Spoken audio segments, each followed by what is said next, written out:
யோபுவோட முன் நாட்களை காட்டிலும் பின்னால உள்ள நாட்களை நல்லா நடத்தினாரு. இந்த ஜெப வேளையில இருக்கவங்களாம் நல்ல விசுவாசத்தை அறிக்கை பண்ணணும். ஆண்டவர் என் பின் நாட்களை நல்லா நடத்துவாரு, என் எதிர்காலத்தை நல்லா நடத்துவாரு, நான் இனிமேதான் நல்லா இருப்பேன், நான் இனிமேதான் நல்லா ஜெபம் பண்ணுவேன், இனி நான் ஆண்டவருக்காக எழும்பி பிரயாசிப்பேன்னு சொல்லி எல்லாரும் தான் விசுவாசத்தை சார்ஜ் பண்ணிடணும் எல்லாரும். ஆமென் ஆமென் சொல்லுங்க. ஒரு 10 பேரும் சொல்லிட்டே இருக்கோம். எல்லாரும் சொல்லி பழகுங்க. நம்ம எல்லாருக்கும் ஒரு நல்ல நம்பிக்கை இருக்கணும். இது பேர் தன் விசுவாசம். தன் விசுவாசத்தினாலே நீதிமான் பிழைப்பான், விசுவாசத்தினாலும் நீதிமான் பிழைப்பான்.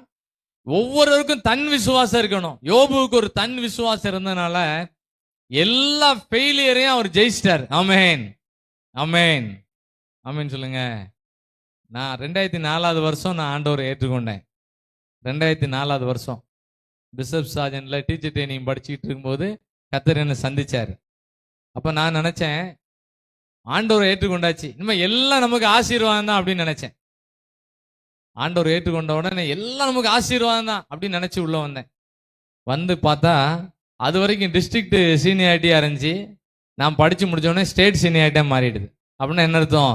10வது இடத்துல இருக்கேன்னா 1,00,000 இடத்துக்கு தூக்கி விட்டுருவாங்க. அதான் அதோட அர்த்தம்.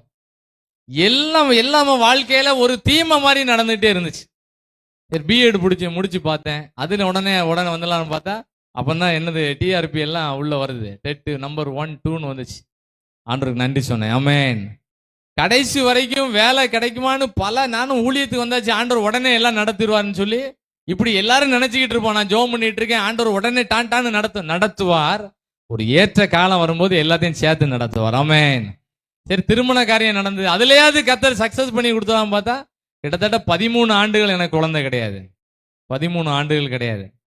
இந்த ஆண்டு ஜனவரி மாதம் 18ஆம் தேதி கர்த்தர் எனக்கு அதிசயமான குழந்தை பாக்கியங்களை கர்த்தர் கொடுத்தார். ஆமென்.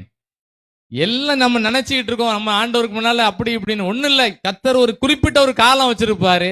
எங்கேயுமே நடக்காத அற்புதங்கள், யாருக்குமே செய்யாத அதிசயங்கள் கர்த்தரே செய்வார். ஆமென். அந்த ஜனவரி 18ஆம் தேதி தான் ஐயா போன் வந்துச்சு. பவர் சத்திரத்துக்கு ஊழியத்துக்கு வாங்கன்னு அழைப்பு கொடுத்தாங்க.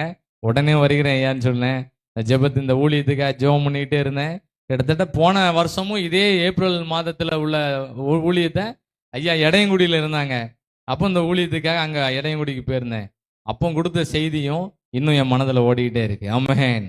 எதனால இந்த செய்திகள் மனசுல இருக்குன்னு சொன்னா அந்தந்த நேரம் ஆண்டவர் கொடுக்கறது தான் தேவ செய்தி. அல்லேலூயா. எங்கேயோ இருந்து பிளான் பண்ணி கொண்டு வர செய்தி இல்லை. ஆண்டவரே இந்த மக்களுக்கு இருதயத்துக்கு ஏற்ற வசனங்களை தாரும் சொல்லும் போது கர்த்தர் தரக்கூடிய வார்த்தை. அங்க கொடுத்த செய்தி என்ன தெரியுமா? ஒரே வசனம் தான். ஒரே 2 வசனத்தை வச்சு